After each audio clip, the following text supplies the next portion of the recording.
Bonjour, c'est Floriane du blog Parents Naturellement. Aujourd'hui, je vous retrouve pour une vidéo qui concerne ma valise de maternité. Il faut savoir que j'entame maintenant mon 9e mois de grossesse. Du coup, il est temps pour moi de penser à ça. Et comme je sais que c'est toujours un peu casse-tête pour les futures mamans, je me suis dit que j'allais partager ce que je prenais avec moi et que ça pourrait toujours être utile à d'autres. Alors, donc moi j'ai fait trois sacs en fait. J'ai le sac, un petit sac pour la salle d'accouchement, donc j'ai pris voilà, un petit sac comme ça pour la salle d'accouchement. Ensuite, j'ai 2 trolleys, un pour moi, pour mes affaires, et un pour les affaires de bébé, qui seront plus pour après, pour la maternité. Donc là, j'ai sorti ce qu'il y a dans le sac pour l'accouchement, et donc je vais vous montrer ça. Alors la première chose, c'est tout ce qui est papier, paperasse, voilà. Donc j'ai tout mis dans une petite pochette. Dedans, j'ai donc mon cahier de grossesse, c'est là que j'ai tout mon suivi médical en fait, entre la sage-femme et le gynécologue. Ils remplissent à chaque fois le petit cahier, donc je l'ai pris. Le livret de famille, parce que là où j'accouche, on s'enregistre dans la maternité, enfin bon, bref, demandez le livret de famille. J'ai ma carte d'identité, ma carte de groupe sanguin, très important apparemment. Et j'ai pris mon projet de naissance. Donc mon projet de naissance, je l'ai imprimé. Et normalement, c'est une sage-femme qui sera avec moi, qui partira de la maison et qui m'accompagnera à la clinique. Mais si jamais, pour une raison ou une autre, ça ne se passait pas comme ça, si j'étais déclenchée par exemple, elle ne serait pas forcément là. Et bon, j'ai des petites complications qui font que ça pourrait arriver. Donc je préfère vraiment l'avoir sur moi. Et ils nous ont prévenu à la clinique qu'il suffisait de le remettre aux sages-femmes en garde à ce moment-là. Donc voilà, ça me rassure beaucoup de l'avoir avec moi. D'ailleurs, je l'avais publié sur mon blog. Je vous mettrai le lien si ça vous intéresse. J'ai pris oui, donc tout ce qui est papier d'assurance, etc. Donc ça, c'est pas spécialement passionnant. Alors ensuite, j'ai un grand t-shirt, un peu t-shirt chemise de nuit. J'avais pris quelques... Alors il est tout froissé, faites pas attention, mais bon, peu importe, hein, c'est pour accoucher. Voilà, t-shirt, chemise de nuit. J'avais quelque chose de similaire quand j'ai accouché la première fois. L'avantage, c'est que comme c'est très large devant pour la première tétée, c'est pratique.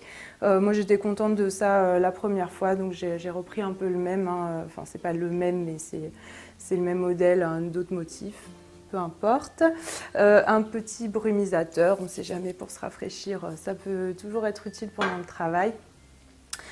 Toujours pour le travail, j'ai pris des petites granules d'homéopathie, donc c'est Colophyllum 9CH.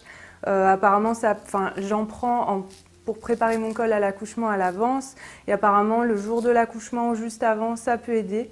Alors je n'ai pas du tout l'intention d'en prendre pendant tout le travail, hein. Je sais qu'il y en a qui le font, mais je me dis que pour accoucher de manière physiologique, il faut réussir à déconnecter un peu son cerveau rationnel, et si je me mets à devoir prendre les granules, enfin ça va pas fonctionner. Je pense pas que ça irait pour moi, mais par contre je me dis au tout début du travail, ou alors si je suis déclenchée, encore une fois, là j'en prendrai plus que d'habitude la veille, en fait, juste avant le déclenchement. Et j'ai pris aussi une petite huile, c'est de la marque Pranarum. J'essaierai de vous mettre la référence, en fait, et c'est une huile de massage de détente. Donc si le papa me fait des massages pour m'aider à me soulager pendant le travail, ça peut être très bien. Donc ça, c'est une amie qui me l'a donné, et j'apprécie beaucoup. Je pense que c'est une bonne idée d'avoir ça pour l'accouchement. Et très important aussi pour le travail, j'ai pris une playlist. Donc là où j'accouche, donc dans la salle d'accouchement physiologique, on peut mettre de la musique. J'espère vraiment y avoir accès et pouvoir mettre une musique relaxante pour m'aider à soulager la douleur, à me détendre. Ensuite, pour les affaires de bébé, là j'ai pris... Donc elles seront toutes dans un petit sac, comme ça c'est pratique, c'est facile à trouver. Je vais tout mettre dedans, qui seront elles-mêmes... qui sera dans le sac de la salle d'accouchement. Et là, j'ai pris tout simplement des petites chaussettes, un petit bonnet, donc c'est important pour qu'il puisse se réchauffer juste après la naissance. Et comme vêtements, un petit body manche longue et un petit pyjama. Voilà. Donc j'ai pris en taille naissance parce que je pense que, bon, vu les échos que j'ai eus, l'estimation du poids et tout, c'est ce qui conviendra à ce moment-là. Mais je pense que je vais prendre aussi tout en un mois. juste au cas où. Je vais peut-être rajouter une tenue en un mois aussi au cas où. Ah oui, la petite brassière, pour une brassière, pareil, pour l'aider à se réchauffer. Et j'ai pris 2 couches. La clinique fournit des couches, mais ce sont des Pampers. J'aime pas trop. J'aime autant amener les miennes. Donc là, ce sont des Bambo Nature, ce sont des couches écologiques. Donc voilà, je préfère avoir celle-là. J'en ai pris 2, juste, normalement une ça suffit largement, c'est vraiment au cas où. Voilà pour le sac de la salle d'accouchement. Donc je reprends tout de suite pour les valises. Alors j'ai oublié de vous dire, je vais aussi prendre, ça je ne l'ai pas encore mis dans le sac mais je vais vite l'ajouter, une bouteille d'eau. Forcément ça peut servir, des petites barres de céréales, c'est ce qu'on nous a conseillé là où je vais accoucher pour avoir pendant l'accouchement puisqu'on est autorisé à manger. Je sais que c'est pas le cas partout, là où j'accouche on est autorisé à manger, à boire, c'est juste qu'ils ont dit qu'il fallait pas que ce soit des choses trop lourdes et ils disaient que des barres de céréales pour se redonner un petit peu d'énergie c'était très bien, donc je vais prendre ça. Et l'autre chose que j'ai oublié de dire, c'est que j'ai prévu un peu de monnaie parce que ça peut toujours servir, même pour le papa qui puisse aller s'acheter un sandwich ou aller chercher un café au distributeur ou peu importe, ça peut vraiment servir, donc j'ai prévu de la monnaie aussi. Alors maintenant le petit trolley valise de bébé pour ce séjour à la maternité. Alors il faut savoir que là où je suis maintenant en Belgique, c'est 2 jours. À 48 heures évoluées après l'accouchement. Donc ça va paraître un petit peu beaucoup ce que j'ai prévu comme vêtements pour bébé parce qu'au départ je ne le savais pas. Mais finalement je me dis que ça ne prend pas beaucoup de place et je préfère en avoir trop que pas assez. Alors donc pour les vêtements bébé, j'ai pris 6 bodys et 6 pyjamas. Donc voilà, j'ai plutôt pris j'ai peut-être quelques manches courtes mais j'ai surtout pris des manches longues hein, vu qu'au départ ils ont besoin quand même d'être couverts.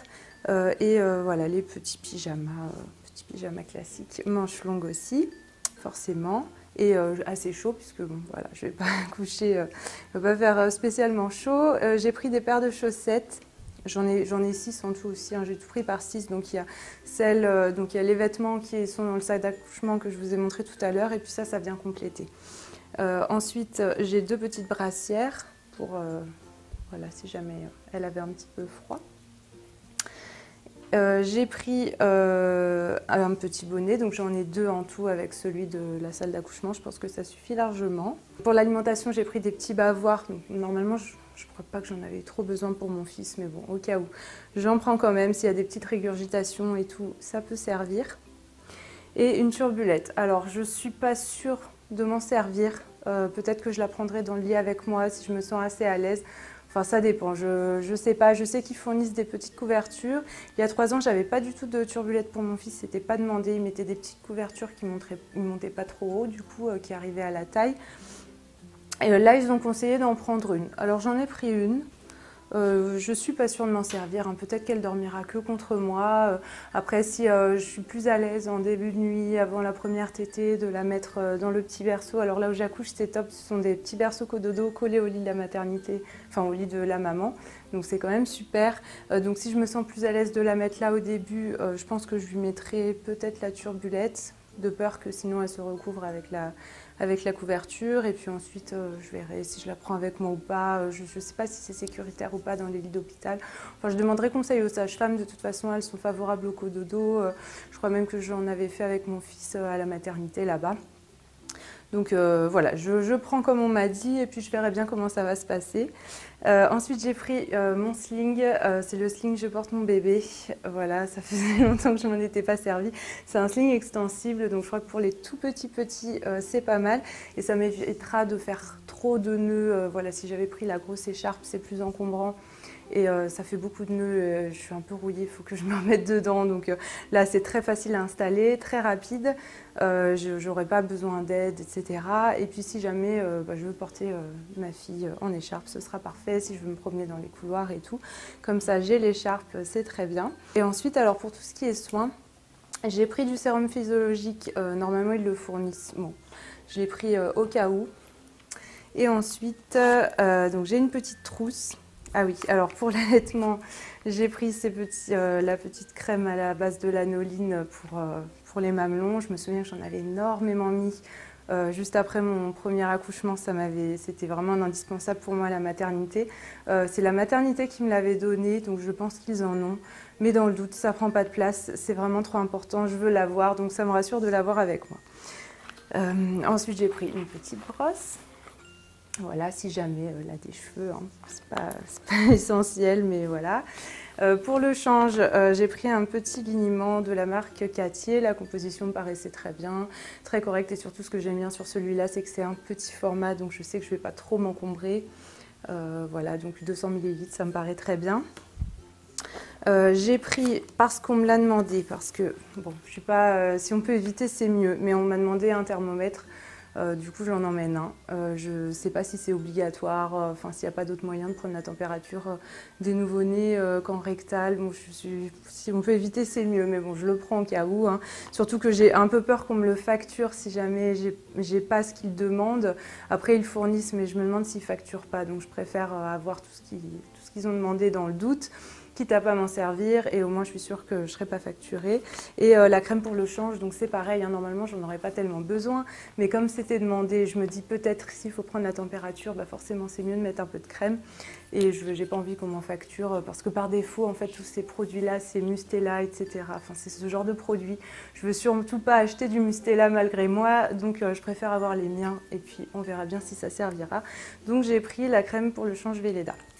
Voilà, qui est toute naturelle, contrairement aux produits qui fournissent à la maternité. Et enfin, je n'ai pas prévu du tout de faire le premier bain de mon bébé à la maternité.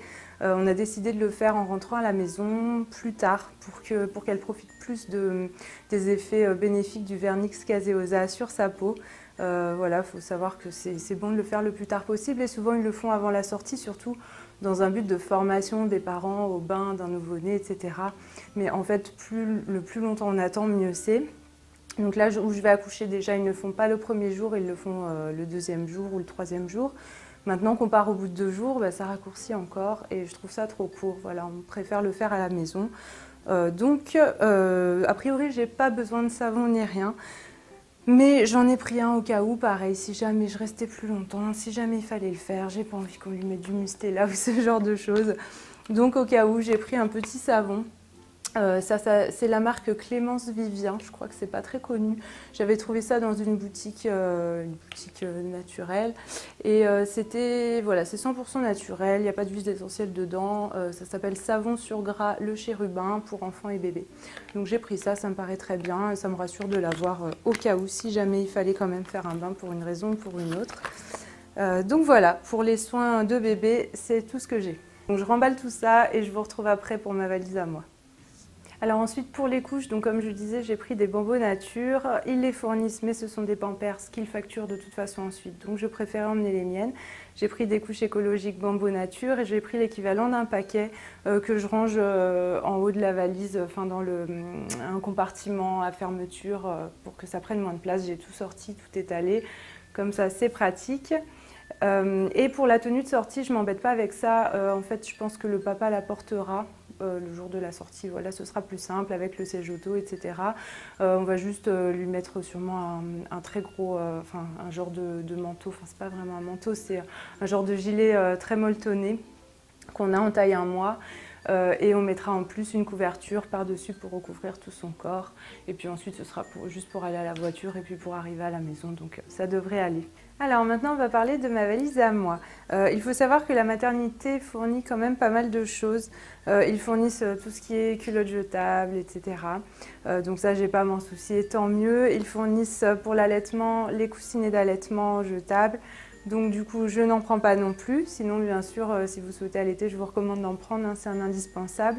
Mais moi, c'est pour ça que je n'en ai pas. Alors, ce que je prends, donc des serviettes de bain, donc ça, ils ne fournissent pas. Donc j'en ai pris une grande et une petite foncée pour le bas, en fait. Hein, parce que bon, avec toutes les pertes qu'on a après l'accouchement, je préfère avoir une serviette séparée, je trouve ça mieux. Un petit gant de toilette. Ensuite, j'ai pris pour dormir, donc j'ai un pyjama d'allaitement. C'est un que j'utilise déjà actuellement, enfin bon, je connais bien. Et une petite chemise de nuit que je mettrai peut-être en journée aussi, j'en sais rien. En fait, je me dis que c'est toujours confortable. C'est comme l'autre, elle est assez pratique pour s'ouvrir devant. Donc du coup, je pourrais faire ça facilement. Ensuite, au niveau des sous-vêtements, donc j'ai pris quelques culottes en coton, pas du tout glamourin, que j'ai acheté exprès voilà, pour les suites de couches. De toute façon, elles sont sûrement pas récupérables, enfin bref, peu importe. Donc j'en ai pris 4, je crois. Mais je crois que de toute façon, ils fournissent des slips jetables complets, donc ça se trouve, elles ne serviront pas du tout, c'est vraiment juste au cas où.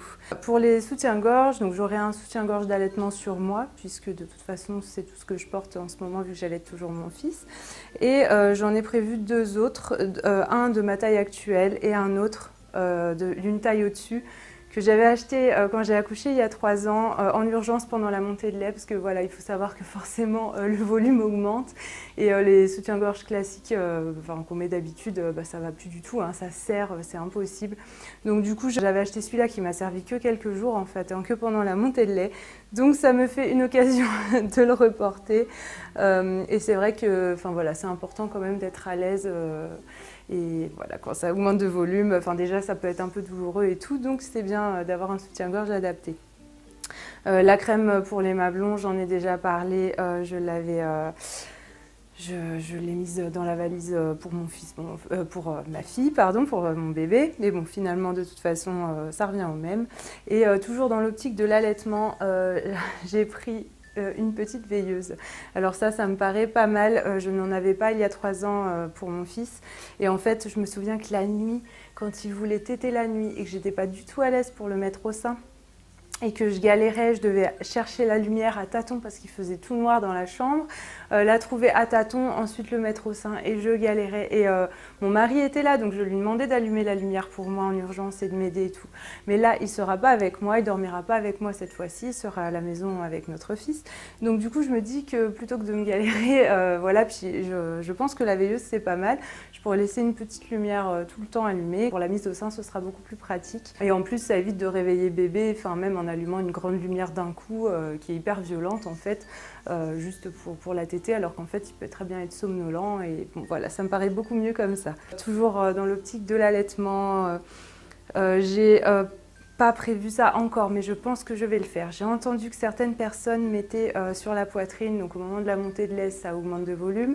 Ça peut faire craquer, hein, ça peut faire des vergetures. Je me disais, mais est-ce que je vais mettre une huile comme celle que je mets actuellement sur le ventre, mais il peut y avoir quand même des fois des petits... ça a une odeur quoi, et du coup ça peut accommoder bébé. Bon, du coup je savais pas trop. En plus celle-là je crois qu'il y a quelques huiles essentielles compatibles avec la grossesse, mais quand même. Et du coup je me suis dit, j'ai vu que certaines personnes prenaient de l'huile de coco, et c'est vrai que c'est inodore. C'est complètement naturel, si bébé en avale, c'est pas grave du tout. Et je trouve que c'est vrai que c'est très bon pour la peau, pour l'élasticité, donc ça me paraît pas mal du tout comme solution. Je ne l'ai pas encore fait, mais je pense que je vais m'en prendre un petit peu, hein, j'en ai toujours à la maison.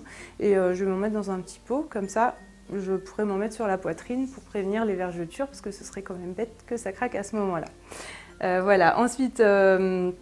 j'ai pris, je viens d'en parler, donc j'enchaîne là-dessus, mais mon huile de soin de grossesse, donc c'est Velleda. J'ai pas que celle-là, hein, j'alterne entre Velleda, du beurre de karité pur pour les moments où c'est vraiment trop sec, et puis une autre que je viens tout juste de tester qui est très bien, qui s'appelle Attitude. Je pourrais vous donner la référence si ça vous intéresse, mais qui me plaît beaucoup, à base d'huile d'argan et de beurre de karité, je crois. Mais voilà, je prends celle-là, c'est un petit fond, il n'y a presque rien, comme ça c'est pas lourd, et il faut quand même que j'en emmène. Puisque voilà, il faut savoir que les jours suivant l'accouchement, il faut quand même continuer à s'en mettre si on ne veut pas avoir de désagréments sur la peau du ventre. Ensuite, j'ai pris au niveau des vêtements, donc j'ai fait vraiment super simple. J'ai pris 2 hauts d'allaitement que j'avais déjà il y a 3 ans. J'ai pris un grand gilet, donc je pense que c'est pratique quand même. Un grand gilet qui ne se ferme pas devant, mais voilà, j'aurai mes hauts d'allaitement en dessous, et bon, ça me paraît pas mal en fait. J'avais bien aimé, je crois que je l'avais déjà à la maternité il y a 3 ans. C'est très confortable. Je privilégie le confort, hein, vous pourrez voir, c'est vraiment confort avant tout, pas trop de coquetterie. Et ensuite, donc les sous-vêtements, je vous ai déjà dit, j'ai pris 3 paires de chaussettes, et puis pour la tenue de sortie, j'ai fait très simple, j'ai pris un jean de grossesse. et un petit débardeur et un petit pull confortable, voilà. Ensuite, j'ai une paire de chaussons. Ça, ils nous l'ont conseillé fortement à la maternité parce que les sols ne sont pas toujours très propres et du coup, si on marche en chaussettes partout, qu'ensuite on revient dans notre lit, bon, c'est pas super propre, donc comme ça, c'est plus sympa. Et j'ai pris un petit livre, si jamais j'ai le temps, si jamais bébé dort, enfin bon, ça devrait arriver quand même que j'ai quelques petits moments pour moi. Donc je le mettrai... Voilà, un petit livre, ça s'appelle Sans couche, c'est la liberté, c'est un livre sur l'hygiène naturelle infantile. J'envisage de tenter ça avec ma fille, donc je m'informe et c'est le livre que je lis actuellement, donc je le prendrai. Voilà, et enfin bien sûr ma trousse de toilette avec mes produits de toilette habituels, donc ça forcément je ne vais pas la mettre maintenant dans la valise, mais ce que je fais c'est que je vais la mettre en évidence et puis je vais me faire une petite liste des choses à prendre au tout dernier moment. Et au tout dernier moment, donc j'aurai la trousse de toilette, l'appareil photo, très important, avec le chargeur, les portables avec les chargeurs aussi. Enfin voilà, il y aura une petite liste de choses à prendre au tout dernier moment, les choses qu'on ne peut pas mettre à l'avance mais qu'on est obligé d'avoir hein, malgré tout. Ah oui, quelque chose que je vais sûrement rajouter aussi, c'est des petites choses à grignoter parce que je ne sais pas comment c'est chez vous, mais là où je vais être, je sais que la dernière fois, des fois j'avais faim, des fois on a dû commander à manger en catastrophe parce que les repas qui servaient, c'était pas du tout assez copieux. Je me souviens que quelques heures après mon accouchement, on m'a servi une tartine, quoi, enfin une tartine avec des petites choses à côté. Je dis bah super, c'est la collation. Et puis en fait non, c'était le dîner, mais moi j'avais encore super faim après, quoi, donc j'ai dû commander quelque chose. Donc je pense que je vais emmener des petits abricots secs, des oléagineux, des choses saines à grignoter. Comme ça, si jamais j'ai faim et que c'est pas l'heure des repas, si jamais j'ai faim et que le repas est terminé, qu'ils ne servent plus rien, et ben je pourrais manger quand même, et c'est toujours appréciable. Voilà, j'espère que cette vidéo vous aura plu, qu'elle aura pu donner des pistes à des futures mamans pour faire leur valise, faire penser à des petites choses auxquelles elles n'auraient pas pensé. Et puis je vous dis à bientôt pour une prochaine vidéo. Et un essentiel que j'ai oublié de mentionner pour la valise de bébé, c'est le coussin d'allaitement. Donc ça, ce sera dans la liste des choses à prendre au dernier moment, parce que forcément, ça ne rentre pas dans la valise. Hein. Mais pour moi, c'est vraiment un indispensable, quoi. Là, il y a 3 ans, je me souviens, il servait tout le temps. Je m'en servais pour allaiter, ça m'aidait à trouver les bonnes positions pour être confortable, avec l'aide de mon mari, l'aide des sages-femmes, pour bien caler le bébé. Au début, quand on n'est pas à l'aise, je pense que c'est vraiment important. Et puis même pour, parfois, par exemple, je pouvais le mettre comme ça et puis mettre le bébé dormait dessus sur mes genoux par exemple. Enfin, il y a plein de moyens de s'en servir et je pense que c'est vraiment un indispensable. Donc c'était important de le mentionner. J'ai quand même rallumé la caméra pour vous le dire hein, parce que j'avais tout fermé. Et puis une autre chose que je me suis dit qui était intéressante de dire, c'était les choses que je ne prenais pas, que parfois on prend ou qu'on recommande de prendre. Par exemple la tétine je n'en prends pas parce que ça peut vraiment perturber la mise en place de l'allaitement. Si on en intègre une au bout de quelques mois, déjà, bon, vaut mieux éviter, c'est pas terrible. Le bébé peut faire une confusion entre la succion de la tétine et la succion du sein. Il peut finir ensuite par faire mal à la maman ou alors même par mal prendre le sein. J'en avais parlé sur mon article dans mon article sur l'allaitement, donc je pourrais vous mettre le lien.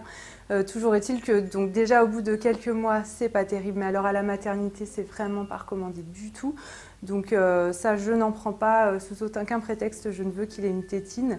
Et d'ailleurs, la clinique où je vais accoucher qui a mis des bébés, ils ne recommandent pas du tout, ils n'en ont pas, ils n'en donnent pas. Et il y a même des dessins sur les murs avec des tétines rayées. Donc ils ne recommandent vraiment pas. Et une autre chose que je ne prendrai pas, c'est un doudou.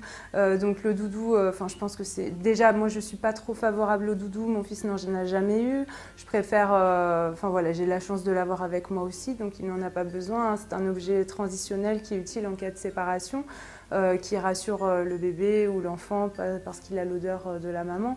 Mais quand qu'on peut être avec au maximum, ce n'est pas forcément utile.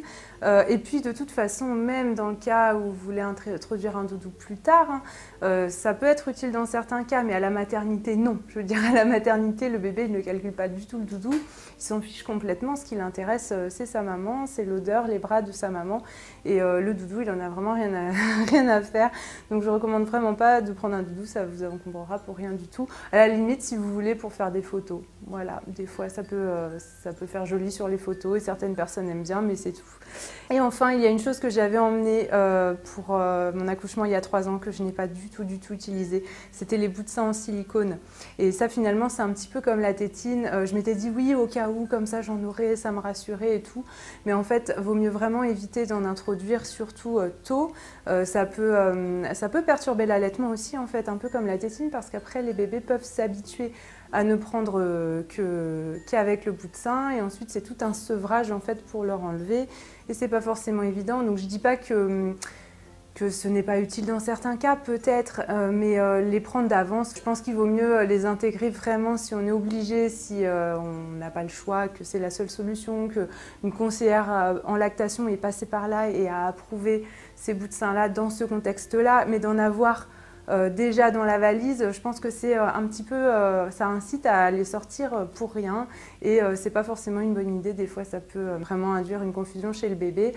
Il vaut mieux se tartiner de crème à base de lanoline, celle que j'ai montrée tout à l'heure, ou de son propre lait pour tout ce qui est petites irritations. Et en cas de crevasse, c'est surtout revoir la position du bébé, revoir les bases en fait, mais c'est pas forcément des bouts de sein qui vont résoudre vraiment le problème. Voilà, cette fois-ci cette vidéo est terminée, je vous dis à bientôt pour une prochaine vidéo.